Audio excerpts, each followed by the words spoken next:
Good morning, it's day 205. My summit date, as planned, is 2/15, so 10 days to go. But 145 miles to go, so that means I need to average 14 and a half miles a day. That's kind of it, right? Well, 11 days because we're counting today. I don't know, something like that. 13, 14 miles a day, which I was looking on the profiles, and the first half of the 100-mile wilderness is actually mountainous. It's just when you zoom out to the scale of the mountains and the whites, 100 miles back, it almost makes the 100-mile wilderness look flat. So there's going to be some summits. I don't think, just from looking at the profiles, they're anywhere near as steep and rugged as the whites, which kind of make them just normal mountains, like Georgia, Tennessee, North Carolina normal, hopefully. And those, while, take more effort than walking on the flat, they don't slow you down like vertical boulder scrambles do. You can still kind of average out 2 miles an hour per day, even going up mountains like that, 1,000-foot climbs and stuff, if they're at like below 20% grade. Today I've got a 1,100-foot mountain just right off the bat. It should be starting here any minute. I'm still on kind of a flat path. What does this say? Oh, Pleasant Pond Mountain. That's the mountain I was just talking about. Ha! My cap with this goofy flipped up visor, skate punk style, just saved my life. I caught this thing in my peripheral and just a split second to be able to duck down enough to miss it. So, and that has happened repeatedly. It's not like that's the first time in the 2 weeks or whatever that I've been wearing this hat. I find myself at least every couple of days ducking under something that I might not have seen if I were wearing my old hat or my sun hat, my Indiana Jones hat, any of that stuff. There's like a big pheasant or something right behind that bush. It looked like about the size of a chicken. There it is.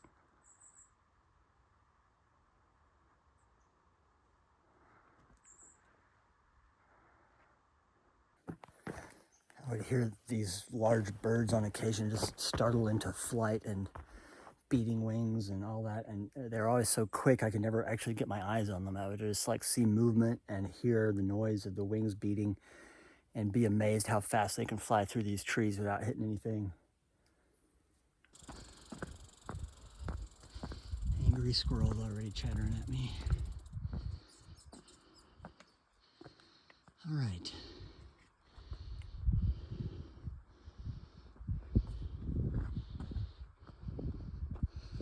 That's the way we're headed, over there somewhere. So according to Peak Finder, we should be able to see Katahdin in that direction on a clear day. It just barely peeks over the horizon, so I'm not saying I can see it with my naked eye.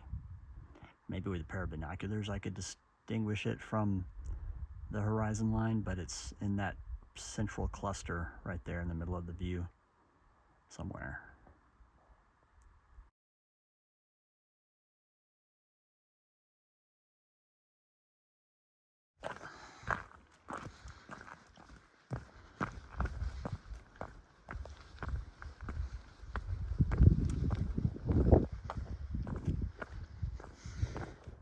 Constantly scanning for blazes, just kind of zigzagging around on this crest, looking for the next clue. I don't know where it went. There's a pile of rocks. Does that mean something?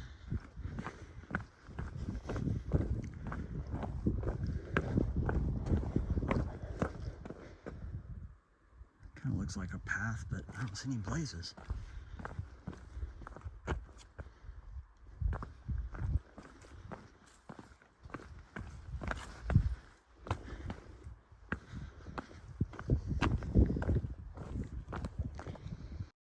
Man, look at these mountains. Look at that one. Way out there.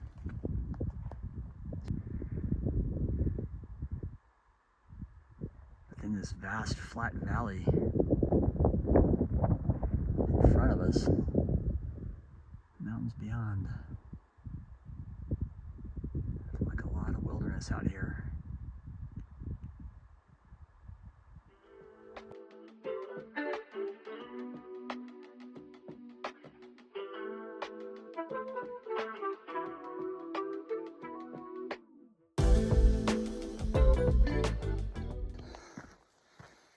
I've been hiking a couple of hours since my lunch break, and then since then I've been hiking for a little bit with Dozer, and then for a little bit with Shepherd.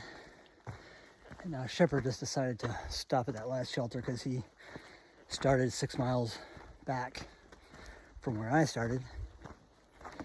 And I'm pressing on to Bald Mountain Pond shelter. It's about 3.5 more miles.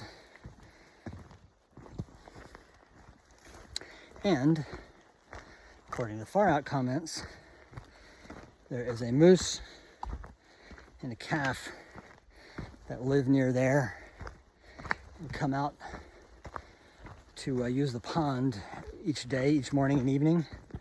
So, might get to see my first on-trail moose, hopefully. Why is Moxie scratched out? Anyway, my lean-to is 1.8 miles. I thought all these antique tin can, well, iron too. There's like an iron stove foot and lid of some kind. Bunch of broken glass. Kettle. Prince Albert in a can. Huh. And a canned ham. Hobo camp or homestead or a hunting cabin. Probably that or forestry cabin at some point.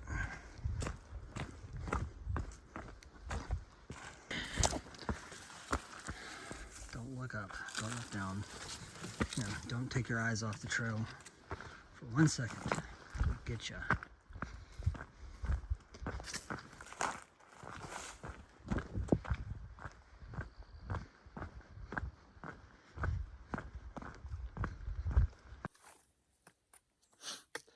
Remember yesterday I was talking about the aromas and how the fallen leaves, the scent of the fallen leaves reminded me of tea tree oil a little bit. I just walked through this thicket, whatever those hedges are right there. It smelled like wet dog. You can imagine leaves on the ground exuding a wet dog aroma. I thought that was quite funny because usually the aromas are very pleasant. Surprisingly, in all the mud bogs we've hiked through, none of them have really been stinky at all. But yeah, I'm going along this ridge. We're about to take a hard right turn and careen down the side of the mountain, but for now it's just gentle boulder, not boulder, just granite mountaintop, or whatever this rock is. It reminds me of Stone Mountain, that's why I said granite, but I'm no geologist.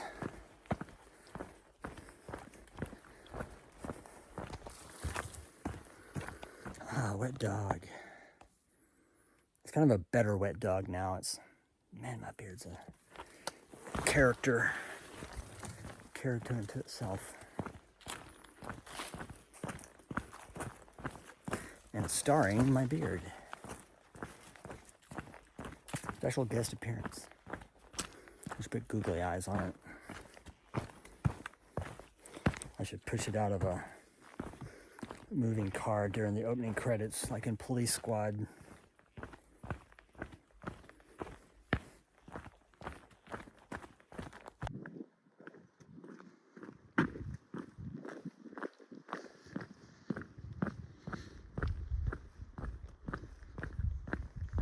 We have arrived.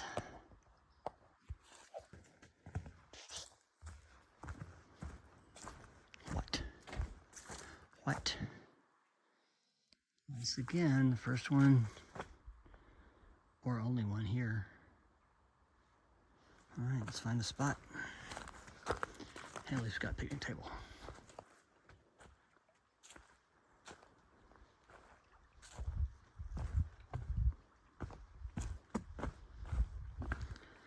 This couldn't be much prettier.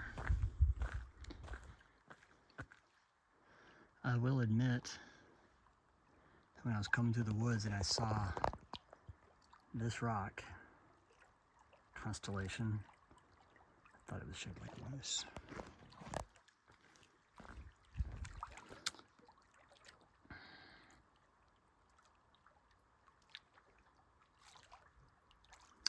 No meese at the moment.